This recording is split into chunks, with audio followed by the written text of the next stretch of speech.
Hello dear friends. Establishment of the largest gold processing and extraction plant in Afghanistan.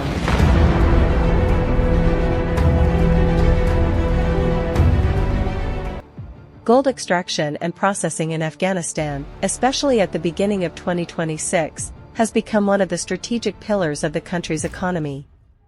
Given the huge and untouched gold reserves in Afghanistan, new developments have occurred in the way this national wealth is managed. Afghanistan has several gold belts, the most important of which are located in the northern and southwestern regions. The Islamic Emirate of Afghanistan has signed numerous contracts with domestic companies and international consortiums, including Chinese companies, to extract from mountain veins with heavy machinery and modern technology.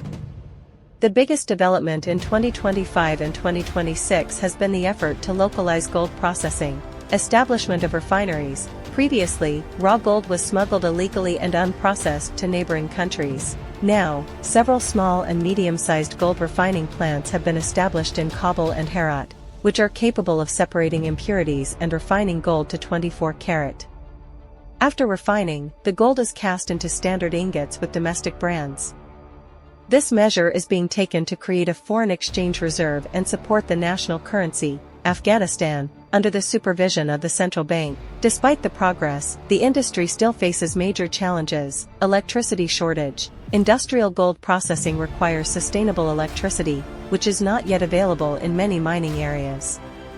By enacting new laws, the Islamic Emirate of Afghanistan has banned the export of raw gold and only allows the export of processed gold and ingots. It is expected that with the full exploitation of the Zarkashan and Vikador mines by the end of 2026, the income from gold mining will make a significant contribution to the national budget of Afghanistan. Afghanistan's gold industry is transitioning from an informal and fragmented activity to a regulated, government-controlled industry. The key to success on this path is attracting foreign investment and transferring modern technology for standard refining within Afghanistan.